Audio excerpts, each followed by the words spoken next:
everyone, welcome back to the BVTV channel, and today we're going to be doing Dead by Daylight's first ever killer, the Trapper's backstory. So without further ado, this one won't be a long one necessarily, but I still think a very interesting one. So let's get straight into the Trapper story. Evan McMillan idolized his father. It wasn't just that he was heir to great fortune, it was the way he ran the estate. Raised under his firm hand, Evan had taken to running the workforce with an iron fist. So, it's kind of funny how, if you look, both stories that we have actually talked about, this one and the Onis from last week, it's interesting because both of them have something to do with their fathers. Is that really cool, probably non-significant correlation, but nonetheless, I think something still that's kind of cool to bring up. But anyway, let's continue on with the story. Production was always high, and the Macmillan estate prospered under father and son. Now, it's interesting how the production rate was always high, and that they prospered. It's actually really cool, really good. They actually were able to work together and coexist to make a good, successful company, I'm guessing, or at least whatever this estate is.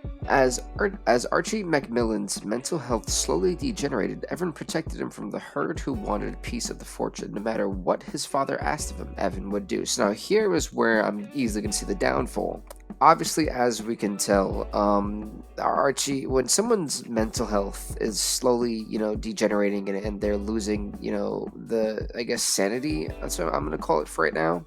When someone is losing that, it's best to not keep them with you because you're obviously not doing enough in that sense and you can't really do much. It's best to try to get them some professional help. And I feel like with all that money, they could have easily done that. I mean, I'm just saying, if I got that money and this man is going crazy, I feel that I can easily, cough up some change to get him some professional help. Another alarming thing for me is that literally no matter what his father asked of him, he would do anything. There's a lot of things in this world, that could be very cruel, vile, evil, and this man is willing to do that for his father. Now, I'm all for the whole love thing, but when it's illegal, please don't do it. Please be smart. Do not do it. Don't do that to yourself. When Archie Macmillan had finally snapped, Evan became his enforcer in what would become known as the worst mass murder in modern history. They never proved that Evan led over 100 men into those dark tunnels before detonating the explosives and sealed them to their fate. My goodness. Talk about a very dark turn. I mean, jeez. Okay, we're just getting straight into a Dead by Daylight. Alright, well, where to start with this one? There's just so many red flags here. I mean, obviously we knew that something bad was gonna happen when someone loses their sanity, is what I'm gonna call it definitely now, because he snapped. He became crazy, a psychopath, a nut job, whatever you want to call him, whatever floats your boat, Either way, he used his own son to become an enforcer and basically caused the worst mass murder in modern history. That's not okay. That's absolutely horrific and terrible. Wow. I'm kind of stunned by that. I wasn't expecting it to be that bad. I've actually never read the Trapper story until right now, so I'm relatively kind of confused on, not confused but shocked. The tale of the Macmillan estate is a tale of wealth and power gone very wrong. How many victims fell to the hands of father and son is unknown. No record was ever made of what became of Evan McMillan. Oh dear. Taking a moment, he led over 100 people into dark tunnels, detonating explosives. They were not surviving explosives. I'm sorry, you're not Iron Man, you're not Superman, and definitely not the Tin Man, so you're not gonna, survive that.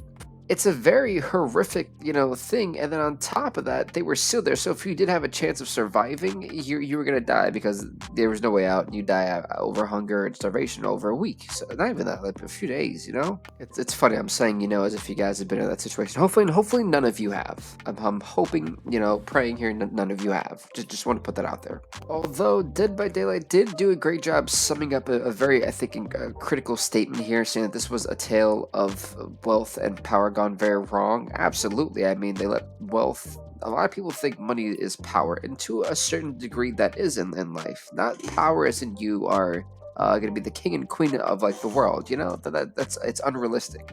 That's not power. Money does not give you that power.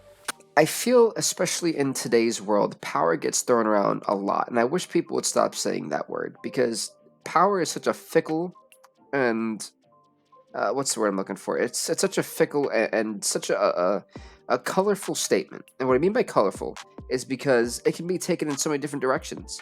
Power is something that is used in anything we do. How strong are you? What is your power like? How much strength do you have? How much gusto do you have in your step? Are you a powerful runner? Are you a slow runner? Is he a power hitter? Is he a contact hitter? More of a finesse guy? Um, does he have, a powerful right hand? Again, there's so many different ways you can look at the word power. And I stress that to you because too much power in the wrong hands can be a very, very scary thing. And I'm kind of glad that the story mentioned that. And with wealth can also be a very, very scary thing. Too much wealth can get to people's heads, and too much wealth can really cause issues. More in terms of family or friendships or business relationships, things like that. Whether people want to believe this or not, money is truly the root to all evil. And that's where it kind of stems from. I do believe that. Either way, and I think this story really does a great job explaining that, truthfully. And we're not even done yet, by the way.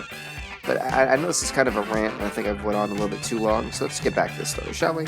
So as we know, Ed McMillan, no one knows whatever became of him, and his father is another unsolved puzzle found in the basement of his own warehouse, dead and abandoned. Well, this gets even more creepier. I mean, wow.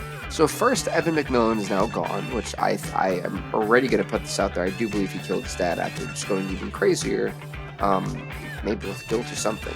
But my thing is, obviously we know he's here, so that means the entity must have been very impressed by him and somehow took him, and they didn't really explain how he got there, which is fine.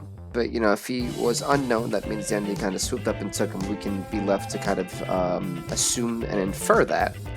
As for his father, I'm pretty sure he murdered his father. Like, I'm not even gonna try to even put a question mark. I think he's such a cruel individual that he definitely murdered his father, in my opinion at least. But no, I really do, like I said before, the WWE did a phenomenal job basically summing up what I was going to say about, the tale of too much power and wealth that gone horrifically wrong. And that pretty much sums up the story. So with that being said, everybody, if you did enjoy and like the video, please do leave a like, leave a comment, subscribe to BVTV, and stay off the hook.